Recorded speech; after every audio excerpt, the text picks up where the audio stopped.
आपण सनातनचं वास्तव समजून घेतोय मित्रांनो. सनातनचं वास्तव, सृष्टीच्या निर्मितीची थ्योरी समजून घेतोय. सृष्टीच्या निर्मितीची थ्योरी, त्याचा सिद्धांत समजून घेतोय. सृष्टी कशी निर्माण झाली आणि हे समजून घेताना आपण दशावतार हे अभ्यासले. दशावतार अभ्यासले. तर त्या दशावतारामधील आपण 6 अवतार समजून घेतलेले. 6 अवतार समजून घेतलेले. आता आपण 8व्या अवताराकडे वळतोय. 6वा अवतार कोणता होता? तर परशुराम. आता प्रभू रामचंद्र यांचा अवतार. तो अवतार आपण समजून घेणार आहे. ती थ्योरी समजून घेणार आहे. त्या अवताराच्या मागे थ्योरी काय आहे, सिद्धांत काय आहे, हा समजून घ्यायचा आपल्याला.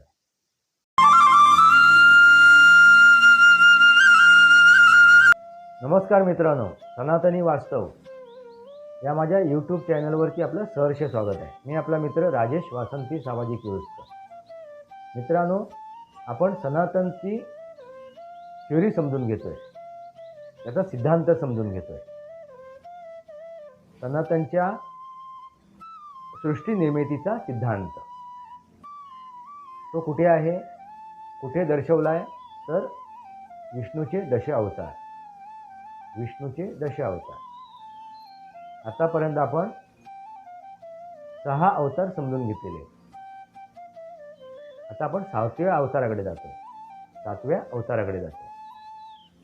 परशुरामाच्या वेळेला, भगवान परशुरामाच्या वेळेला आपण एक गोष्ट लक्षात घेतली की परशुरामाने एक ब्राह्मण असून सुद्धा त्यांनी क्षत्रियाचा वध केला. याच्यातून काय दर्शवण्याचा प्रयत्न केला? तर मनुष्य प्राणी काहीही करू शकतो, काहीही करू शकतो. कोणी अहंकार ठेवू नये की माझ्यासारखा कोणीच नाही, मी क्षत्रिय. यावेळी ते क्षत्रिय मुजोड झाले होते.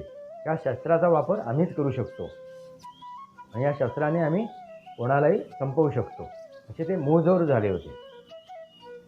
पण एका ब्राह्मणाने शस्त्र उचललं आणि काय केलं? त्यांचा सर्वनाश केला. त्या अधर्मियांचा सर्वनाश केला. काय दर्शवलंय? की कोणीही क्षत्रिय झाला म्हणून त्यांनी शस्त्र त्याच्या हातात आलं, शस्त्र धारण केलं म्हणून तो काही करू शकत नाही, हे दर्शवण्याचा प्रयत्न केला, हे सांगण्याचा प्रयत्न केला ह्या अवतारातून. मग तो एक ब्राह्मण सुद्धा परशु हे शस्त्र उचलून त्या क्षत्रियांचा सर्वनाश, त्या अधर्मी क्षत्रियांचा सर्वनाश करू शकतात. धर्म आणि अधर्माची लढाई आहे मित्रांनो. धर्म आणि अधर्म. अगदी हिरण्यकश्यपाचा वध हा सुद्धा अधर्माचा वध होता. नरसिंह अवतारामध्ये हिरण्यकश्यपाचा वध हा सुद्धा एक काय होता? धर्म आणि अधर्म होता. धर्माची जीत, अधर्माचा नाश. त्याच्यानंतर वामन अवतारामध्ये सुद्धा बलिराजाचा अहंकार संपवला, अहंकार पाताळात गाडला. त्याचा अर्थ काय झाला? तर अधर्म, तो अहंकार अधर्म कधी निर्माण होतो? अहंकारामुळे. आणि तोच अहंकार निपटून काढला. आणि तशाच प्रकारे परशुरामाच्या अवतारामध्ये एक ब्राह्मण स्वरूपात अधर्म निपटून काढलेला आहे. आता आपण येतोय राम अवतार. प्रभू रामचंद्र, मर्यादा पुरुषोत्तम राम, एकवचनी आणि एकपत्नी. इथे काय दर्शवण्याचं आलंय? कुटुंब वत्सल. कुटुंबामध्ये कसं राहायला पाहिजे, कुटुंबामध्ये कसं राहायला पाहिजे. एका मोठ्या व्यक्तीने, राम हा मोठा थोरला भाऊ होता. मग त्या थोरल्या भावाने आपलं कुटुंबाचं दायित्व आहे, आपलं दायित्व त्यांनी पूर्ण केलेलं आहे, हे ते दर्शवण्याचा प्रयत्न झालेला आहे. आपल्या आईने दिलेलं वचन, आईने घेतलेलं वचन ते पूर्ण करण्यासाठी आईने घेतलेलं वचन कोणाकडून? आपल्या पतीकडून, दशरथाकडून, की ऐन वेळेला जेव्हा मी मागेन तेव्हा ती गोष्ट तुम्हाला द्यायची. त्यांनी काय मागितलं? रामाला वनवास, रामाचा वनवास, 14 वर्ष वनवास आणि भरताला सिंहासनावरती बसवणं. मग त्यावेळी रामाने आपल्या आईचा आदर केला, आपल्या आईचा आदर केला आणि त्या राज्याला नाकारलं. राजा म्हणून स्वतःला त्याने त्यापासून अलिप्त केलं प्रभू रामचंद्राने आणि त्याने वनवास स्वीकारला. ही जी गोष्ट आहे ना मित्रांनो, यागमूर्ती. कुटुंबामध्ये जर कुटुंब प्रमुख असेल, राम हे कुटुंब प्रमुख बनायला चालले होते. प्रभू रामचंद्र हे कुटुंब प्रमुख बनायला चालले होते. राज्याभिषेक होणार होता. अशा वेळी त्यांनी वनवास स्वीकारला. मग कुटुंब प्रमुखाने काय करायला हवं? तर त्याग. त्यावेळेला योग्य निर्णय घेणं गरजेचं आहे आणि तो योग्य निर्णय त्याने घेतला कुटुंबासाठी. त्या कुटुंबामध्ये सर्वजण त्यांच्यावरती प्रेम करत होते, म्हणजेच विश्वास. अगदी कैकेय्यासुद्धा, या मातेने त्यांना वनवासात पाठवलं.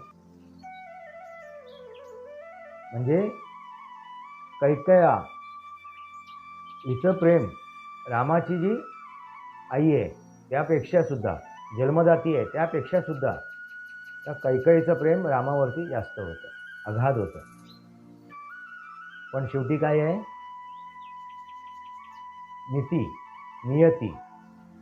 नियती आणि त्याच्या कर्मामध्ये जी गोष्ट आहे ती घडणारच.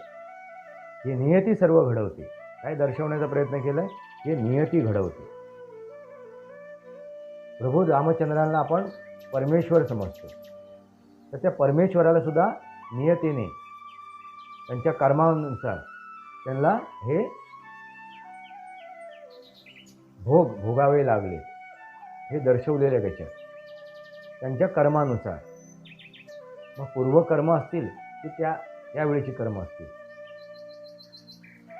हा नियतीचा न्याय आहे. हे समजून घेणं गरजेचं आहे. मग प्रभू रामचंद्रांना वनवास भोगावा लागला.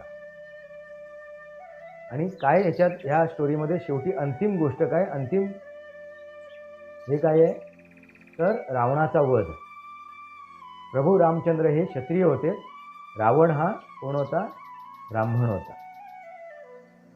रावण हा ब्राह्मण होता.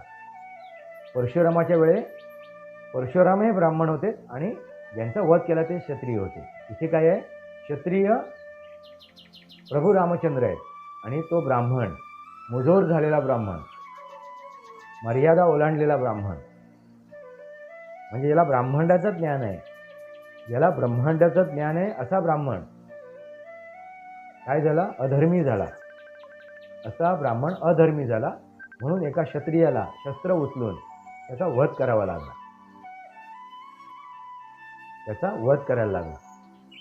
म्हणजे तो अमर होता तरी त्याचा वध झाला, त्याला मरण आलं. परशुरामाच्या वेळी एका ब्राह्मणाने क्षत्रियांचा वध केला, अधर्माचा वध केला. आता इथे रामाने एका क्षत्रियाने अधर्मी त्या ब्राह्मणाचा वध केला. याला ब्रह्मांडाचं ज्ञान आहे. असं ब्रह्मांडाचं ज्ञान असलेला व्यक्ती जर अधर्म करायला लागला तर काय होईल? म्हणजे ज्ञानी माणूस. म्हणून मी म्हणतो बुद्धी भ्रष्टाचार. सर्वात मोठा भ्रष्टाचार म्हणजे बुद्धी भ्रष्टाचार. आणि हाच तो बुद्धी भ्रष्टाचार आहे. रावणाने केलेला बुद्धी भ्रष्टाचार. त्याला बुद्धी असताना त्याने आपल्या बुद्धीचा योग्य वापर नाही केला, अयोग्य वापर केला. स्वार्थासाठी, स्वतःसाठी, अहंकारापोटी. म्हणून त्यांचा वध केला गेला. मित्रांनो, लक्षात आलं का? ही जी आहे थ्योरी आहे, हे सिद्धांत आहे. म्हणजे माणसाने कसं जगायला पाहिजे. माणूस त्या सृष्टी निर्मितीपासून हळूहळू त्याच्या बुद्धीमध्ये, त्याच्या व्यवहारामध्ये आणि त्याच्या शरीरामध्ये परिवर्तन होत गेलेलं आहे. चित्त्यांतर होत गेलं आहे, उत्क्रांती होत गेलेली आहे. हीच उत्क्रांती, तोच परिवर्तन हळूहळू होत गेलेल्या बुद्धीमध्ये फरक झाला. कधी? नरसिंह अवतारानंतर. नर आणि पशु याच्या अवतारानंतर बुद्धीचा विकास झाला आणि ते वामन स्वरूपात असून सुद्धा बुद्धी श्रेष्ठ झाली आणि त्याने तिन्ही लोकांवरती जय मिळवणारा चक्रवर्ती सम्राट कोण? तर बलिराजा. त्यांचाही अहंकार दडपवून टाकला आणि तीच बुद्धिश्रेष्ठ भगवान परशुराम आणि आपल्या बुद्धीचा वापर करून त्या क्षत्रियांचा अहंकार संपवून टाकला. हा अधर्मी क्षत्रियांचा नाश केला. हीच बुद्धी, ह्याच बुद्धीची प्रगल्भता ठेवून विकास कसला होतोय? बुद्धीचा.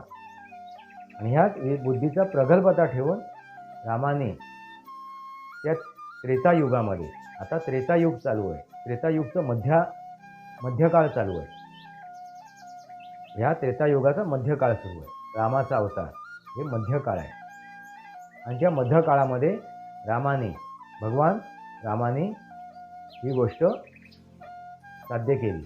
आपल्या बुद्धीचा वापर करून त्या कुटुंबामध्ये कसं वावरायला पाहिजे, कसं राहायला पाहिजे. आपण कुटुंब प्रमुख होणार आहोत, आपण कुटुंब प्रमुख आहोत, तर आपण कसे निर्णय घ्यायला पाहिजे. म्हणजे आपण कुठलीही आसक्ती न ठेवता, कुठलीही आशा न पाळता, कुठलीही आशा न पाळता कुटुंब चालवायला हवं. तरच ते कुटुंब योग्य प्रकारे चालू शकते हे दाखवण्याचा प्रयत्न केला. आणि एका अधर्मीयाचा, जो ब्राह्मण असून सुद्धा अधर्मी झाला, त्याचाही नाश केला गेला. मित्रांनो, तुमच्या लक्षात आलंच असेल मला काय सांगायचं. मित्रांनो, प्रभू रामचंद्रांचं जे अवतार आहे, 7वा अवतार, त्या अवताराबद्दलचं संकल्पना काय आहे, काय दृष्टिकोन आहे त्याच्या मागचा, या थ्योरीचा, सनातनाची सृष्टीची जी थ्योरी आहे, जो सिद्धांत आहे, त्याच्या मागचा उद्दिष्ट काय आहे, काय सांगण्याचा प्रयत्न केला आहे या अवतारातून. तर हाच एक सांगण्याचा प्रयत्न केला आहे. म्हणजे त्यावेळी मनुष्य प्राण्याने कसं जगायला हवं, कसं वागायला हवं, कशी त्याचं बिहेवियर असावं, त्याचं बिहेवियर कसं असावं, तर कसं वागायला हवं, त्याचे आचार विचार कसे असायला हवे होते, आचार विचार कसे असायला हवे होते, हे सांगण्याचा प्रयत्न केला आहे. त्याची बुद्धी कुठे चालली पाहिजे, कशा प्रकारे त्याने आपल्या बुद्धीचा वापर केला पाहिजे, हे सांगण्याचा प्रयत्न केला आहे. मित्रांनो, मर्यादा पुरुषोत्तम राम. मर्यादा पाळायच्या, कुटुंबातील मर्यादा कशा पाळायच्या, समाजाच्या मर्यादा कशा पाळायच्या. मित्रांनो, प्रभू रामचंद्रांचं ज्यावेळी राज्याभिषेक होणार होतं, त्याचवेळी ही घटना घडली. त्याचवेळी त्यांना वनवासात जाण्यासाठी प्रवृत्त केलं गेलं. म्हणजे ते त्या कुटुंबाची, त्या समाजाची धुरा वाहणार होते. ते कुटुंब प्रमुख होणार होते. ते रयतेचे प्रमुख होणार होते. त्याचवेळी ही गोष्ट त्यांच्यासमोर, हा प्रश्न निर्माण झाला, कुठला? वनवास. आणि त्यांनी स्वीकारला. का स्वीकारला? तर आता आपल्या कुटुंबासाठी, रयतेमध्ये सुद्धा चुकीचा संदेश जाऊ नये. आज्ञाधारक मुलगा, पितृदेव भव मातृदेव भव असा समजणारा मुलगा आणि असा राजा. पण राजा होण्यापूर्वीच त्यांनी वनवास भोगला, वनवास स्वीकारलं. हा एक समाजाला दिलेला संदेश आहे, कुटुंबाला दिलेला संदेश आहे. कुटुंबातला कुठलाही व्यक्ती त्यांच्या विरोधात नव्हते.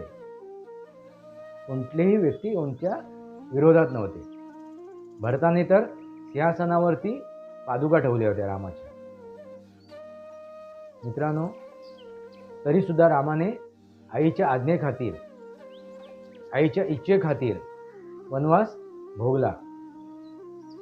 हे नियतीचा हा उद्देश आहे, हे नियतीने लिहून ठेवलेलं आहे. त्याच्या मागे काय आहे तर या असुराचा वध, रावणाचा वध, या अधर्मीयाचा वध. तो ब्राह्मण असून सुद्धा अधर्माकडे चालला होता. त्याचा वध, त्याचा सर्वनाश हाच त्याचा उद्देश आहे. काय सांगण्याचा प्रयत्न केला आहे तर राजाचा रोल त्याने निभावला, राजाची भूमिका निभावली, पुत्राची भूमिका निभावली, पतीची भूमिका निभावली, एकपत्नी आणि असा धर्मवीर कोण? प्रभू रामचंद्र, मर्यादा पुरुषोत्तम राम. हे सांगण्याचा प्रयत्न केला. आपल्या बुद्धीचा वापर या प्रकारे करायला हवा होता. या प्रकारे न केल्यामुळे आपण कलियुगाकडे आलो आणि आपण आपला ऱ्हास ओढवून घेतलेला आहे. कलियुगाकडे येऊन आपला ऱ्हास ओढवून घेतलेला आहे. हे काय आहे? एक चक्र आहे, युगाचं चक्र आहे. सतयुग, त्रेतायुग, द्वापारयुग आणि कलियुग हे युगाचं चक्र आहे. सतयुग, त्रेतायुग, द्वापारयुग आणि कलियुग. आता आपण कलियुगामध्ये आहोत. हे चक्र परत रिपीट होणार आहे. आता परत सतयुगाकडे आपण चाललो आहोत. त्यावेळेला काय घटेल, काय घडेल सांगता येत नाही. मित्रांनो, तुमच्या लक्षात आलंच असेल, ही जी थ्योरी आहे, हा सिद्धांत आहे, हा अशा प्रकारे समजवण्याचा, सांगण्याचा प्रयत्न केलेला आहे. सृष्टी निर्मितीपासून त्याच्या अंतापर्यंतचा, सृष्टी निर्मिती आणि त्याचा अंत, याचा हा सिद्धांत आहे. हे चक्र असंच चालू राहणार आहे. मित्रांनो, तुमच्या लक्षात आलंच असेल, हे झाले स्थित्यांतर, ही झाली त्या सृष्टी निर्मितीची थ्योरी, सिद्धांत, कुटुंब वत्सल आणि न्यायप्रविष्ट असे ते भगवान राम. तसंच माणसाने जगायला हवं, तसंच मनुष्य प्राणीने जगायला हवं. तसं न जगल्यामुळे हे कलियुग आलेलं आहे. या त्रेतायुगामध्ये जे रामाने आपलं दर्शन दिलं, दाखवून दिलं, त्या मार्गावर आपण न चालल्यामुळे हे कलियुग आलेलं आहे. मित्रांनो, आता मी तुम्हाला गोष्टीकडे येतोय आणि एक गोष्ट सांगतो. मित्रांनो, एका युवकाची गोष्ट आहे. त्याला भरपूर काहीतरी साध्य करायचं आहे, काहीतरी मिळवायचं आहे, त्याची महत्त्वाकांक्षा आहे. आपल्या आयुष्यात आपण काहीतरी साध्य करायचं आहे, काहीतरी मिळवायचं आहे. असं काय मिळवायचं आहे जी जे समृद्ध आहे, अबाध आहे, तो अनाथ आहे. असा अनाथ मुलगा, आणि अशा अनाथ मुलाची ही गोष्ट आहे. म्हणजे त्याच्या जन्मानंतर त्याला त्याच्या आईवडिलांनी सोडून दिलं असं समजा. म्हणजे त्याच्या आयुष्याची सुरुवात कुठून झाली आहे तर मंदिराच्या पायरीपासून. त्याच्या आईने त्याला मंदिराच्या जन्म झाल्यावरती त्याच्या आईने त्याला मंदिराच्या पायरीवरती सोडून गेली होती, तिच्या परिस्थितीमुळे. ती हताश होती आणि तिने त्याला पायरीवर सोडून गेली होती. त्या मुलाचं पालनपोषण, त्या अनाथ मुलाचं पालनपोषण त्यांनी केलं, त्या परमेश्वराने केलं असं म्हणायला हरकत नाही. त्या मंदिरातल्या पुजाऱ्यांनी ते बघितलं, ते मूल आहे, रडते. तो ज्यावेळी ते पुजारी ज्यावेळी त्या मंदिरात आला आणि त्या पायरीवर ते मूल बघितलं, तर त्याने ते बघितलं कोणाचं मूल आहे, अनाथ दिसते, कोणीतरी सोडून गेलंय. त्याने त्याला उचललं. पुजारीसुद्धा एकटेच होते. त्यावेळी त्याने विचार केला, चला या परमेश्वराची इच्छा असेल त्याचं पालनपोषण मी करावं, ह्या मुलाचं पालनपोषण मी करावं, ही या परमेश्वराची इच्छा असेल म्हणून हे माझ्या नजरेसमोर आलेलं आहे आणि पहिल्यांदा मीच येतोय. मग त्याने त्या मुलाला उचललं, घरी घेऊन गेले. त्या मुलाला उचलून ते घरी घेऊन गेले. ते मूल लहानाचं मोठं होत चाललंय, पालन पोषण करतायत कोण? ते पुजारी. त्यांनी आपल्या त्या मुलाला नाव सुद्धा दिलं.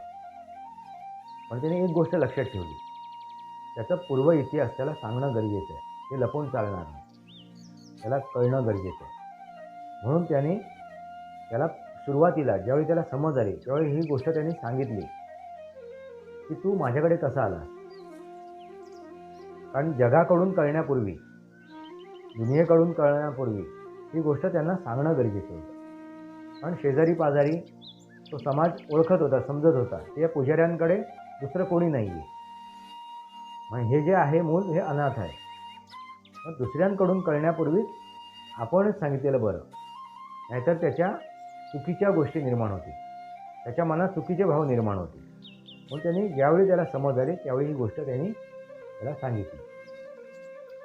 पण त्याने आपल्या मुलाप्रमाणे, पोटच्या मुलाप्रमाणे त्याला सांभाळलं.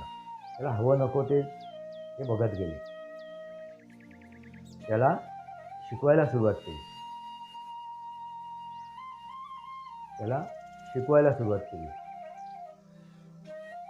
तो शाळेत जायला सुरुवात झाला.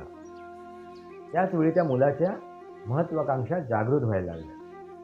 की त्याला माहीत होतं की आपला जन्म हा अनाथ झालेला आहे. भले आपण अनाथ आश्रमात नाही आहोत. या पुजारी काकांनी, हे माझे सर्वस्व आहे, आई वडील सर्वस्व आहे, त्यांनी मला लहानाचं मोठं केलं. तर माझी जिद्द, मला काहीतरी महत्त्वाकांक्षा आहे माझी, मला ते मिळवायचं आहे. माझ्या आईने मला सोडून दिलं, का सोडून दिलं ह्या प्रश्नाची उत्तरं मला मिळवायची. माझ्या वडिलांनी मला का सोडून दिलं ह्याही प्रश्नाची उत्तरं मला समजून दिली. पण त्यापूर्वी मला स्वतःला उभं करायला पाहिजे. आणि त्यांनी जे काय प्रवास सुरू केला, त्या मुलांनी जो काय प्रवास सुरू केला, त्या प्रवासामध्ये त्याला अनेक अडचणी आल्या. त्याची आई कशी भेटली त्याला, ही ह्या गोष्टीमध्ये तुम्हाला मी सांगणार आहे. कसं काय त्याच्या आयुष्यात स्थित्यांतर घडत गेली, परिवर्तन घडत गेलं, उत्क्रांती होत गेली, हेही मी तुम्हाला सांगणार आहे. पण हा जो एपिसोड आहे मोठा होईल म्हणून मी इथेच थांबतोय. पुढची गोष्ट मी पुढच्या एपिसोडमध्ये, पुढच्या भागामध्ये मी तुम्हाला सांगेन.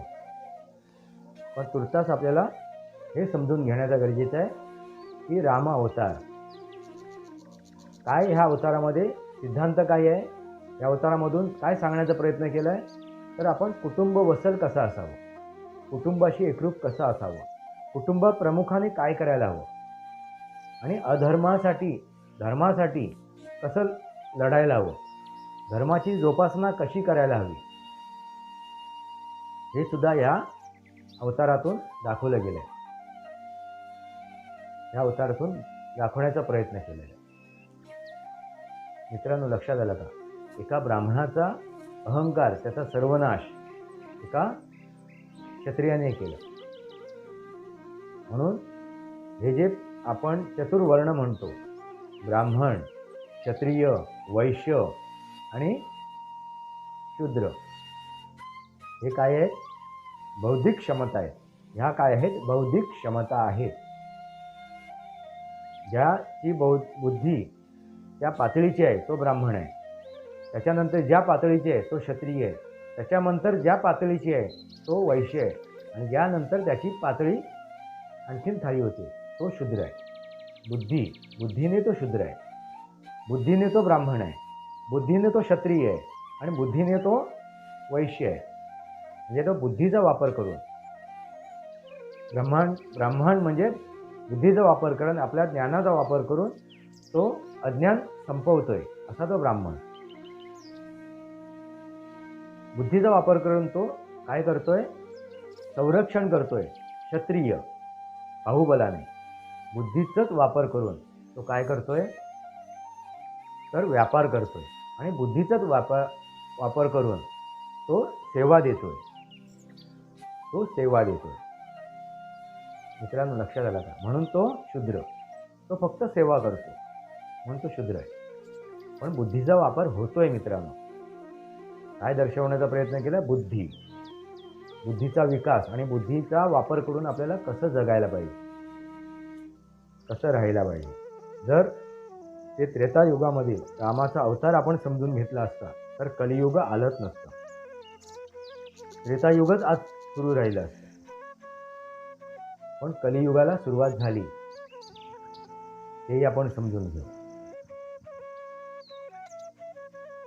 सनातनी वास्तव या माझ्या यूट्यूब चॅनलला सबस्क्राईब करा, बेल आयकॉन दाबा, माझे विचार पडत असतील तर लाईक करा आणि आपले विचार कमेंट बॉक्समध्ये लिहा. तुर्तास इतकंच. भारत माता की जय. वंदे मातरम. जय भारत, जय महाराष्ट्र, जय सनातन.